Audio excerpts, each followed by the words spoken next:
എന്താടോ ഇത് പൊട്ടുന്നില്ല സാർ. ആ അത് സാരില്ല. ദേ ഈ സ്വീറ്റ്സ് എല്ലാവരും കൊടുക്കും. ആ സാറേ പ്രൊമോഷൻ കിറ്റിന്റെ ചെലവ് സ്വീറ്റ്സിൽ ഒതുക്കിയാൽ പോരാ, പാർട്ടി എന്തെങ്കിലും വേണം വേണ്ടേ? സാറേ party. Oh sure sure sure. നാളെ നൈറ്റ് എൻ്റെ വക എല്ലാവർക്കും പാർട്ടി. പിന്നെ എല്ലാവരും ഫാമിലി ആയിട്ട് വരണം. വൈഫിനെയും കുട്ടികളൊക്കെ കൊണ്ടുവരാൻ മറക്കണ്ട. ഇനിയിപ്പോൾ വൈഫ് ആവാത്തവര് അറേഞ്ച് ചെയ്ത് കൊണ്ടുവരൊന്നും വേണ്ട കേട്ടോ. Okay okay, back to work. ചെല്ല് ചെല്ല്.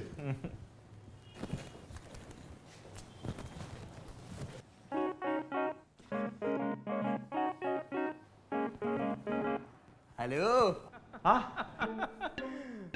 May I come in? Yes, come in. Deputy general manager Sujith, congratulation. എടോ താൻ എവിടെയായിരുന്നു? ഈ ഓഫീസിലെ ബാക്കി എല്ലാവരും ഇവിടെ വന്നു അറിയോ? സൈറ്റിൽ കുറച്ച് പണി അത്യാവശ്യമായിട്ട് തീർക്കാനുണ്ടായിരുന്നു, അതിന്റെ പുറകിലായി പോയി. സൈറ്റിലായിരുന്നോ? പിള്ളേരാരോ പറഞ്ഞു താൻ ടോയ്ലറ്റിലുണ്ടായിരുന്നു, വിളിച്ചിട്ട് പുറത്തിറങ്ങിയില്ല. ആരാണാ പറഞ്ഞത്? അതാരെങ്കിലും ആവട്ടെ, അത് വിട്. താനൊരു സ്വീറ്റ് എടുത്തേ. അതവിടെ നിൽക്കട്ടെ. എനിക്ക് പ്രൊമോഷൻ കിട്ടാത്തതിന് തന്നോട് ചുരുക്കാണെന്ന് ഇവിടെ ചില നാറികൾ പറഞ്ഞ് നടക്കുന്നുണ്ട്. പക്ഷേ കഴിവും എക്സ്പീരിയൻസ് ഒക്കെ വെച്ച് ഞാനിരിക്കേണ്ട കസേരയുണ്ട് അത്. പക്ഷെ ഇപ്പോഴത്തെ കമ്പനികൾ കഴിവും സീനിയോറിറ്റി ഒന്നും അല്ല ആളെടുക്കുമ്പോൾ നോക്കണത്. അത് ശരി. നീ അവിടെ ഇരിക്കണമെങ്കിൽ ഞാൻ ഹാപ്പിയാണ് കേട്ടാ. എന്തെങ്കിലും സംശയം ഉണ്ടെങ്കിൽ പ്രോജക്റ്റ് ആർക്ക് അസൈൻ ചെയ്യണമെന്നോ പിടിക്കണമെന്നോ എന്തെങ്കിലും സംശയം ഉണ്ടെങ്കിൽ ഒന്ന് വിളിച്ചാൽ മതി, ഞാനുണ്ട് ഇവിടെ. അത് പിന്നെ എനിക്കറിയില്ലേ. നീ അവിടെ ഇരിക്കണമെങ്കിൽ ഞാൻ ഹാപ്പിയാണ് കേട്ടാ. നമുക്കേ ഈ മേശയമേന്ന് ഒന്ന് എഴുന്നേറ്റട്ടെ, ആ കസേരയിൽ ഇരുന്നൊന്ന് സംസാരിച്ചു നോക്കിയാലോ? അതാണ് കംഫർട്ടേ. എന്റെ മേശക്ക് ഉറപ്പില്ലല്ലേ? ആ ഇരി. ആ ഇപ്പൊ ഓക്കെ. ഇനി പറ, നമ്മളെന്താണ് പറഞ്ഞിരുന്നത്? ഞാൻ ഈ കസേരയിൽ ഇരിക്കുന്നതുകൊണ്ട് കിഷോറിന് ഭയങ്കര സന്തോഷമാണെന്ന്. താൻ ഈ കസേരയിൽ ഇരിക്കുമ്പോഴത്തേക്ക് നമ്മുടെ കമ്പനിയുടെ നല്ല പ്രൊജക്റ്റ് ഒക്കെ ഡയറക്റ്റ്ലി എനിക്ക് അസൈൻ ചെയ്ത് തരുമല്ല. അങ്ങനെ ഞാൻ വിചാരിച്ചിരിക്കുമ്പോഴാണ് കഴിഞ്ഞ ആഴ്ച എനിക്ക് വന്നൊരു പ്രൊജക്റ്റ് താൻ ശ്യാമിന്, നമ്മുടെ പുതിയ ടീമിന് അസൈൻ ചെയ്ത് കൊടുത്തുനിന്ന്. തനിക്ക് തെറ്റുപറ്റിയായിരിക്കുള്ളൂ, കുഴപ്പമില്ല. അതൊന്ന് എനിക്ക് മാറ്റി അസൈൻ ചെയ്ത് തന്നാൽ മതി കേട്ടാ, ഞാൻ ക്ഷമിച്ചത്. അല്ല കിഷോറെ, അത് എനിക്ക് തെറ്റുപറ്റിയതല്ല, ഞാൻ മനഃപൂർവ്വം കൊടുത്തു തന്നെ അത്. അല്ല, ഇത്ര എക്സ്പീരിയൻസ് ആയിട്ട് ഞാനിവിടെ ഇരിക്കുമ്പോഴത്തേക്ക് എങ്ങനെയാണോ താൻ ഒരു പുതിയ ടീമിന് അത് കൊടുക്കുന്നത്? ആ പുതിയ പയ്യനാകുമ്പോഴേ അവൻ വൃത്തിയായിട്ട് പണിയെടുക്കുന്നുണ്ട്. നമ്മളിപ്പോൾ 6 മാസമായിട്ട് ഒരു പ്രൊജക്റ്റ് കൊണ്ട് നടക്കാണല്ലോ, അതാദ്യം തീർക്ക്. ഇതാകുമ്പോൾ കുഴപ്പമില്ലാണ്ട് അങ്ങോട്ട് പൊക്കോളും.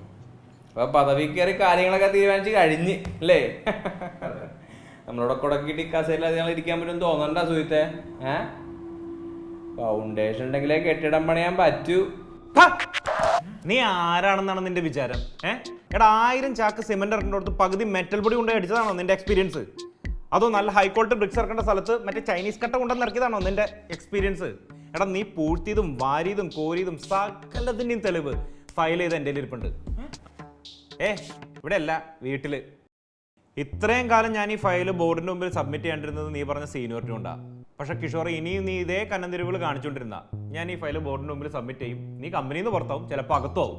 എന്താ പറഞ്ഞ നേരത്തെ? ഫൗണ്ടേഷൻ ഉണ്ടെങ്കിൽ കെട്ടിടം പണിയാൻ പറ്റും. അതുകൊണ്ട് മോൻ ചെന്ന് ആ ഏൽപ്പിച്ച പണി ഉണ്ടല്ലോ അത് കൃത്യമായിട്ട് ചെയ്തു തീർക്ക്. അത് കഴിഞ്ഞ് വരുമ്പോൾ വല്ല പബ്ലിക് ടോയ്ലറ്റോ അതല്ലെങ്കിൽ കോഴി ഫാമോ അങ്ങനെ എന്തെങ്കിലും ചെറിയ വർക്ക് ഉണ്ടെങ്കിൽ ഞാൻ ഏൽപ്പിക്കാം. അത് പറഞ്ഞപ്പോഴൊന്നിരുന്നൊരു കാര്യം കൂടി പറയാണ്ട്. ഈ അളിയ പൊളിയ വാടാ പോടാന്നൊക്കെ വിളിച്ചിട്ടുള്ള ഈ ഷോപ്പ് ഉണ്ടല്ലോ, അത് ഈ ഓഫീസിൽ നിർത്തിയത്. Call me sir. ഓക്കെ? പിന്നെ പോകുമ്പോ പൊടിച്ചിട്ട് ലഡു ഒക്കെ ഒന്ന് വാരെടുത്തുണ്ടോ?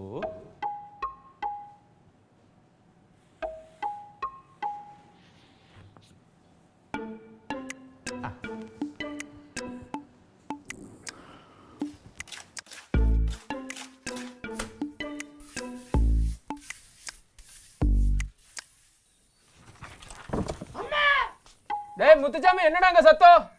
டேய் பார்த்து பண்ணுடா டேய். സാറേ, കാര്യങ്ങളൊക്കെ കൈവിട്ട് പോയിക്കൊണ്ടിരിക്കുകയാണല്ലോ.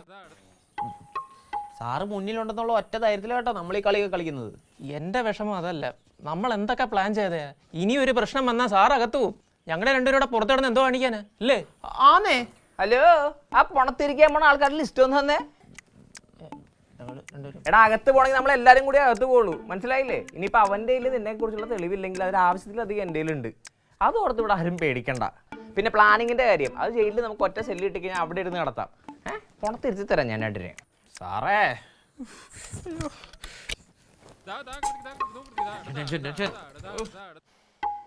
എന്നാലും ഇയാൾ ഇത് എങ്ങനെ കണ്ടുപിടിച്ചെന്ന്? എങ്ങനെ കണ്ടുപിടിക്കണമെന്നല്ലേ ഞാൻ പറഞ്ഞുതരാം.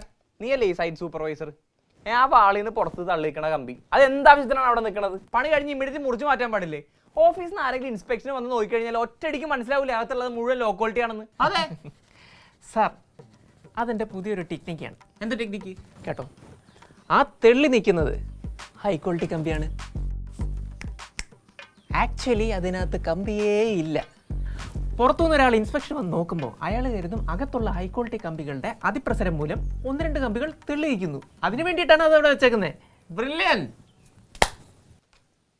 ജാഫറെ, ഇമാതിരി ബ്രില്യൻസ് കാണിക്കണേക്കാട്ടും ഒരു വാക്ക് എന്നോട് പറയണം. നല്ല രീതിയിൽ മുക്കിയിട്ടാണ് ഇങ്ങനൊരു സാധനം ഒട്ടിച്ചും പറ്റിച്ചും പൊക്കിക്കൊണ്ട് വരുന്നത്. അതിൻ്റെ ഇടയിൽ കൂടി മാന്തരുത്. ഇതെല്ലാം കൂടി ഇടിഞ്ഞു വിളിച്ച് വീണ് കഴിഞ്ഞാലുണ്ടല്ല ഞാനായിരിക്കും ഉത്തരം പറയേണ്ടത്. അതാ ഞാനും വിചാരിച്ചത്. ഇത്രയൊക്കെ ബ്രില്യൻസ് കയ്യിലുണ്ടായിട്ട് എന്താ പുള്ളിക്ക് മാത്രം പ്രൊമോഷൻ ഒന്നും കിട്ടാന്ന് ഇപ്പോഴല്ലേ മനസ്സിലായത്. മണ്ടൻ. ഡോ താൻ തൻ്റെ അളിയന് കടമുറി പണിയാൻ വേണ്ടിയല്ലേ ഇവിടുത്തെ കമ്പിയെല്ലാം കൂടെ എടുത്തോണ്ട് പോയത്. പിന്നെ ഞാൻ എന്തിട്ട് പണിയും? സാറേ പെട്ടെന്ന് ഒരു ആവശ്യം വന്നപ്പോൾ ഒന്ന് മറിച്ചാൽ വേറെ സൈറ്റിൽ നിന്ന് എടുക്കാം. സാറേ എന്തായാലും നമ്മൾ തട്ടിക്കുന്നുണ്ട്. എന്നാൽ പിന്നെ കുറച്ച് ക്രിയേറ്റീവായിട്ട് തട്ടിക്കാന്ന് വെച്ചു. അതെ, നമ്മുടെയൊക്കെ ക്രിയേറ്റിവിറ്റി ഫയലിലാക്കി ഒരുത്തം വീട്ടിൽ കൊണ്ടേ വെച്ചിട്ടുണ്ട് അവിടെ. സാറേ ഈ തെളിവുണ്ടെന്ന് പറയുന്നില്ല, പൊക്കി കാണിച്ചിട്ടൊന്നുമില്ലല്ലോ. അവൻ വെറുതെ തള്ളിയായിരിക്കും. ഇന്ന് വരെ ഞാൻ മെറ്റീരിയൽസ് കാണിച്ചിട്ടുള്ള തിരിമറിയൊന്നും ഒരുത്തരം കണ്ടുപിടിച്ചിട്ടില്ല. അവൻ തള്ളിയതാന്ന് എനിക്ക് തോന്നണല്ലോ കേട്ടോ. നമ്മൾ ഇറക്കിയ സിമെന്റിന്റെയും കമ്പിയുടെയും എന്തിനും ആരും അറിയാണ്ട് ഇറക്കിയ ചൈനീസ് കട്ടയുടെ കണക്ക് വരെ അവൻ മുഖത്ത് നോക്കി പറഞ്ഞിട്ടാ. ഓ അതും പൊക്കിയോ അവൻ?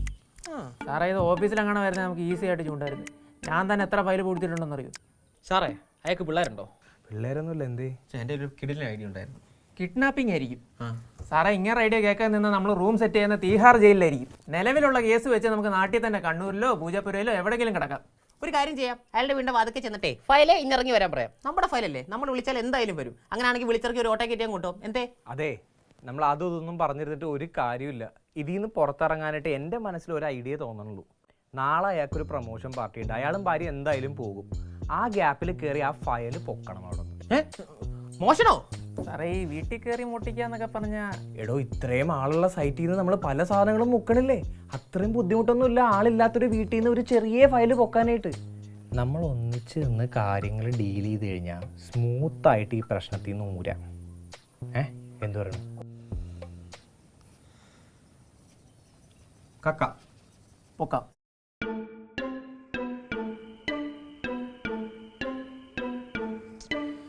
മഞ്ജു റെഡി ആയില്ലേ? ഒന്ന് വേഗം വാ. എത്ര നേരം ഇത് നമ്മൾ നടത്തുന്ന പാർട്ടിക്ക് നമ്മളല്ല ഇവിടെ ആദ്യം എത്തണ്ടേ? ചേട്ടാ നമ്മുടെ പാർട്ടി ഉണ്ടല്ലോ, ഞാൻ ഒന്ന് ഇത്തിരി ഒരുങ്ങിയത്. പിന്നെ എന്റെ ഫ്രണ്ട്സ് ദിവ്യ ആൻസിയൊക്കെ വരുന്നുണ്ട് കേട്ടോ പാർട്ടിക്ക്.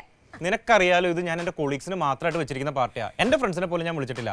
അവർക്ക് നമുക്ക് പിന്നെ ഒരു ട്രീറ്റ് കൊടുക്കാം. പിന്നെ ഇനി അവരെ വിളിച്ച് വേറെ ട്രീറ്റ് കൊടുക്കാൻ എന്നെ കൊണ്ടൊന്നും പറ്റത്തില്ല. പിന്നെ അവര് 3 പേര് അറിഞ്ഞാലേ ഇരിപ്പതാ. എല്ലാവരും അറിയട്ടെ നമ്മുടെ സ്റ്റാറ്റസ് മാറിയായിരുന്നു. അതൊക്കെ നമുക്ക് അറിയിക്കാം. നീ ഇപ്പൊ കേറി. ഞാൻ പറഞ്ഞല്ലേ പിങ്ക് ഷർട്ട് ഇടാൻ. പിങ്ക് അല്ലേ? പിങ്ക്. നീ ഒന്ന് കേറി. കളറായിട്ടല്ലോ രണ്ടുപേരും. എവിടെ പോണ്? ഒരു പാർട്ടി ഉണ്ട്, അവിടെ വരെ പോവാ. അതെ, എല്ലാ നെയ്ബേഴ്സും ഒക്കെയാണ്. പക്ഷെ ഇവനുണ്ടല്ലോ, ഇവന് ഒരു ലോഡ് സംശയം. അറിയാലോ, വാതർന്ന അച്ഛനെ തുടങ്ങി അന്റാർട്ടിക്കല്ലേ അവൻ തീർക്കത്തുള്ളൂ. അതുകൊണ്ട് പാർട്ടിക്കാണെങ്കിൽ പെട്ടെന്ന് ഒഴിവാക്കിട്ടോ. ഞാൻ വണ്ടിയിലുണ്ടാവേ. അച്ഛൻ അതുപോലെ സുഖാടാ. സാരിയുള്ള അല്ലേ? താങ്ക്സ്. Okay bye. പ്രമോഷനൊക്കെ കിട്ടിയല്ലേ? ആ താങ്ക് യു. അതിന്റെ ഒരു പാർട്ടി ഉണ്ടായിരുന്നു, അതിന് പോവാൻ നിൽക്കാൻ. അതിന്റെ പാർട്ടിയാ?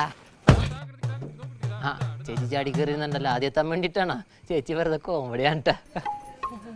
ചേട്ടനെ വെറുതെ അടിപൊളിയാണ്ട്ടാ.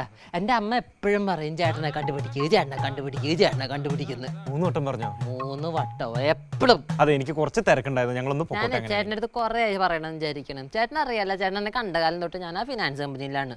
ഒരു കയറ്റവും ഇല്ല ഇറക്കവും ഇല്ല. എന്നാ പിന്നെ എന്നെ പിരിച്ചുവിട്. അതും ഇല്ല. ആകെ പ്രഷറും സ്ട്രെസ്സൊക്കെ കയറിയിട്ടേ. അയ്യേ, ഈ പ്രായത്തിൽ അങ്ങനെ ടെൻഷനും സ്ട്രെസ്സിന്റെ ഒന്നും ആവശ്യമൊന്നുമില്ലല്ലോ. എനിക്കിഷ്ടമല്ല. എന്നിട്ട് എൻ്റെ കൂട്ടുകാരുടെ അടുത്ത് ചോദിച്ചു എന്താ ചെയ്യേണ്ട. ആകെ ഡൗട്ടായി. അപ്പൊ അവരാ പറഞ്ഞ സൈക്കിളൊക്കെ എടുത്ത് ചവിട്ടി കഴിഞ്ഞാൽ സ്ട്രെസ്സൊക്കെ മാറുന്നു. പക്ഷേ ഈ ചവിട്ടി പാലൊക്കെ കയറുമ്പോഴാണ് സ്ട്രെസ് ഉണ്ടല്ലേ. എവിടെ കൊണ്ടു കളയുന്ന എനിക്കൊരു പിടിയില്ല കേട്ടോ. നീ അതൊക്കെ വിട്ട് എല്ലാം ശരിയാവും. Okay okay. അതല്ല ഏട്ടാ ഞാൻ പറഞ്ഞു വന്നതേ. ചേട്ടന് ജോലിയുടെ ഒക്കെ ഇടയിലിരുന്നുകൊണ്ട് MBA എഴുതിയെടുത്തില്ലേ? എനിക്കാണ് ഈ സൈക്കിളോലും ചവിട്ടാൻ പറ്റണല്ലോ. എങ്ങനെ പറ്റണേട്ടാ എന്നൊക്കെ? അത് നമ്മൾ മനസ്സ് വെച്ചാൽ നടക്കുമല്ലോ. ഇപ്പൊ ഞാൻ തന്നെ അപ്ഗ്രാഡിലാണല്ലോ പഠിച്ചത്. അതേത് കോളേജ്? എടാ അത് കോളേജ് അല്ല, ഇന്ത്യയിലെ തന്നെ ഹയർ സ്റ്റഡീസിനുള്ള ഏറ്റവും ബെസ്റ്റ് കമ്പനിയാണത്. നീ ഫിനാൻസ് അല്ലേ? അവിടെ ഫിനാൻസും ഡാറ്റ മാനേജ്മെന്റ് ഇൻഷുറൻസ് ലോ അങ്ങനെ ഒരുമാതിരിപ്പെട്ട എല്ലാത്തിനും അവിടെ പ്രോഗ്രാം ഉണ്ട്. ഓഹോ, അല്ലാട്ട് ഇത് ഓൺലൈൻ കോഴ്സ് അല്ലേ? എന്റെ സർട്ടിഫിക്കറ്റിന് വാല്യൂ ഒക്കെ ഉണ്ടാ? എന്റെടാ IIT Madras, IIIT Bangalore, Liverpool, John മോസോളിലെ വലിയ വലിയ യൂണിവേഴ്സിറ്റിയിൽ നിനക്ക് കോഴ്സ് ചെയ്യാം. ഓ ഇനിയിപ്പോൾ ഈ കോഴ്സ് കഴിഞ്ഞ് കഴിഞ്ഞാൽ അവർ തന്നെ നിന്റെ ഇന്റർവ്യൂ സ്കിൽസ് പോളിഷ് ചെയ്തിട്ട് പ്ലേസ്മെന്റ് സപ്പോർട്ടും തരും. അതൊക്കെ കഴിഞ്ഞാൽ പിന്നെ സുഖമായിട്ട് പ്രൊമോഷൻ കിട്ടില്ലേ? അല്ല ഏട്ടാ എവിടെ കിട്ടുന്നല്ല ഈ സംഭവം. എടാ ആപ്പ് സ്റ്റോറിലും പ്ലേ സ്റ്റോറിലും ഒക്കെ ഉണ്ട്. സമയം പോലെ നീ അത് ഡൗൺലോഡ് ചെയ്ത് വായിച്ചിരുന്ന് പഠിക്കും. ഓക്കെ. എന്താ ചേച്ചി കൈതട്ടിയതാണാ? അല്ല ഏട്ടാ നമ്മുടെ ഈ റിട്ടയർമെന്റ് പ്ലാൻ ഒക്കെ എന്റെ വരുമ്പോഴേ പൊന്ന് ചന്തു, നിന്റെ പ്രൊമോഷന്റെ കാര്യങ്ങളൊക്കെ നീ ആദ്യം ഒന്ന് റെഡിയാക്ക്. അത് കഴിഞ്ഞ് നിന്റെ റിട്ടയർമെന്റ് വരുമ്പോഴല്ലേ അപ്പം ഞാൻ ജീവനോടുണ്ടെങ്കിൽ ഇതൊക്കെ പറഞ്ഞ് റെഡിയാക്കി തരാം. ഇപ്പൊ ഒട്ടും സമയമില്ല, പൊക്കോട്ടെ. അതെ, നീ ആ ഗേറ്റും കൂടി ഒന്ന് അടച്ചേ കേട്ടോ.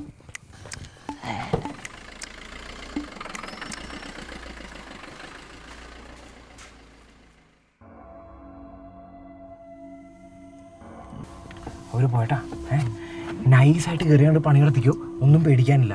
ഈ ഏരിയയിൽ എങ്ങനെ CCTV ക്യാമറ ഇല്ല, അതൊന്നും ഓർത്ത് ടെൻഷൻ അടിക്കണ്ട കേട്ടാ. അല്ല സാറേ, നമുക്കൊന്നുകൂടെ ഒന്ന് ആലോചിച്ചിട്ട് കയറിയാൽ പോരെ? എന്താടോ? അല്ല ഇന്നലത്തെ പോലെയല്ല, ഇന്ന് ഇവിടെ വന്നപ്പോൾ കൈയും കാലും മറിക്കുന്നു. ഇങ്ങനെ പേടിക്കല്ലേ സാറേ. അയാൾക്ക് വല്ല കൈമടക്കം കൊടുത്തിട്ട് ഫയൽ തരാൻ പറഞ്ഞാൽ അയാൾ തരത്തില്ലേ? കൈമടക്കണം തന്നാലുണ്ടല്ലോ എടോ, അവസാനം നിമിഷം രണ്ടും കൂടി എന്നെ പ്രാന്ത് പിടിപ്പിക്കരുതിട്ടാ. എടോ, അയാൾ നമ്മളെ പോലെയൊന്നും അല്ല. അയാൾക്ക് ഈ സത്യസന്ധത ആത്മാർത്ഥതയൊക്കെ ഇതിൻ്റെ ഇടയ്ക്കുള്ള പ്രശ്നങ്ങളാണ്. ഇതാണ് നമ്മുടെ അവസരം, മനസ്സിലായില്ലേ? ഇത് മിസ്സാക്കരുത്. അല്ല ഞാൻ പറഞ്ഞതെന്ന് വെച്ചാൽ സാർ ആലോചിച്ചാൽ ചിലപ്പോൾ ഇതിന് നല്ല കിടില ഐഡിയ കിട്ടും. എന്നാ ശരി, ബാ നമുക്ക് ജയിലിൽ പോയിരുന്ന് പ്ലാൻ ചെയ്യാം. ഒന്നും അല്ലേക്കില്ല ചടിക്കും. ടൂളൊക്കെ എടുത്തണ്ട ചാക്ക. ആ എല്ലാ ഫയലും ചാക്കി ഇരിക്കോട്ടെ. നമ്മുടെ ഫയൽ മാത്രം എടുത്താൽ പോരെ? ഇനി താൻ അവിടെ പോയിരുന്ന് നമ്മുടെ ഫയൽ തന്ന് മറിച്ച് നോക്കി സമയങ്ങളാണ്. അവിടെയുള്ള എല്ലാ ഫയലും ലാപ്ടോപ്പും ഹാർഡ് ഡിസ്കും പെൻഡ്രൈവും അവൻ്റെ ലൈസൻസും ആധാർ കാർഡും കൂടെ എടുത്തു. സാറിനാ പിന്നെ റേഷൻ കാർഡ് കൊടുക്കാം, അവനിനി ജീവിക്കണ്ട. അല്ല സാർ ഇവിടെ തന്നെ കാണുമല്ലോ അല്ലേ? താൻ ഒന്നുകൊണ്ടും പേടിക്കണ്ട, ഞാനിവിടെ ഉണ്ടാവും. മനസ്സിലായില്ല, ഇവിടെ എല്ലാം സേഫാണ്. അഥവാ എന്തെങ്കിലും ഉണ്ടെങ്കിൽ ഞാൻ തന്നെ വിളിച്ചോളാം. തന്നെ ഫോൺ വൈബ്രേഷനിലല്ലേ? അത് ഇന്നലെ പറഞ്ഞപ്പോൾ തന്നെ ഞാൻ വൈബ്രേഷനിലാക്കിയിട്ട് കുത്തി. അയ്യോ ഞാൻ എടുത്തില്ല, കുത്തിയിട്ടേക്കോ. സാറേ വീട്ടിൽ പോയി എടുത്തിട്ട് വരാം. അതിനൊന്നും ഇവിടെ സമയമില്ല. തൻ്റെ ഫോണില്ലേ? ആ എൻ്റെ ഉണ്ട്. ഓക്കെ, ഞാൻ വിളിച്ചോളാം കേട്ടാ. പേടിയൊന്നും ഇല്ലല്ലേ? ഒരു പേടിയില്ല, പിന്നെ ചെറിയൊരു ധൈര്യക്കുറവുണ്ട്. എന്നാ കൂടി എന്താടോ ധൈര്യത്തിലുള്ള മരുന്നാ സാറേ. ഞാൻ പൂക്കലിട്ട് മാറ്റിയതാ, ഫുള്ളി ഓർഗാനിക്, ധൈര്യത്തിന് ബെസ്റ്റാ. ഇവിടെ കൊടുത്തേ മതി മതി. അവിടെ ചെന്നൊന്നും കുളം നോക്കരുത് കേട്ടാ. All the best. പിന്നെ പരീക്ഷ എഴുതാനല്ലേ പോകുന്നു, ഓൾ ദി ബെസ്റ്റ്.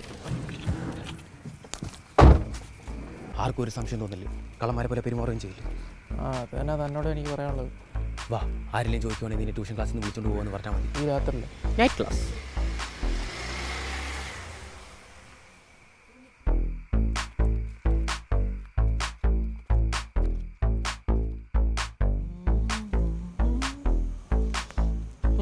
ആരുമില്ല. ഹലോ, അവിടുത്തെ പരിപാടികൾ എന്തൊക്കെ? സാറേ ഞാൻ സ്ഥലത്തെത്തിയിട്ടുണ്ട്. പരിപാടിയൊന്നും ഇതുവരെ തുടങ്ങിയിട്ടൊന്നുമില്ല. പിന്നെ അങ്ങനെ ഇതുവരെ വന്നിട്ടില്ല കേട്ടോ. എടാ, അവനോടൊന്ന് പുറപ്പെട്ടിട്ട് അങ്ങോട്ട് എത്തിക്കോളും.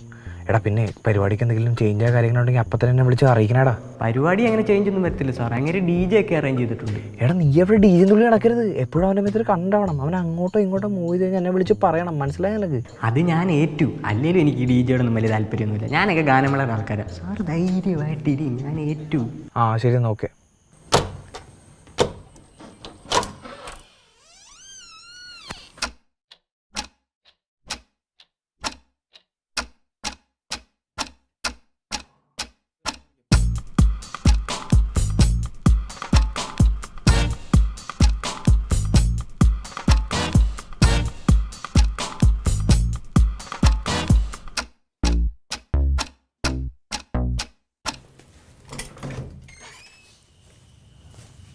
അല്ലിനപ്പോൾ ഇതിൻ്റെ തരീണ്ട.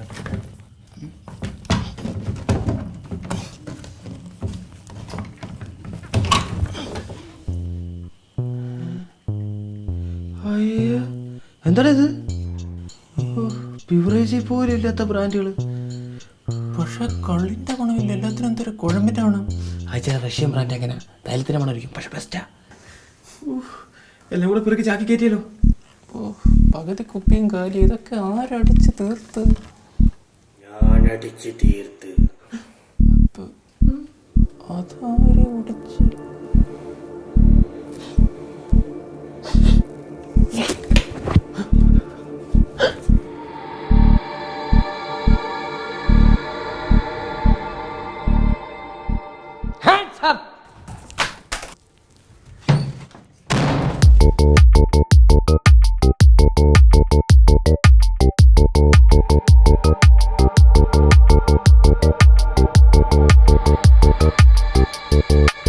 Thank you.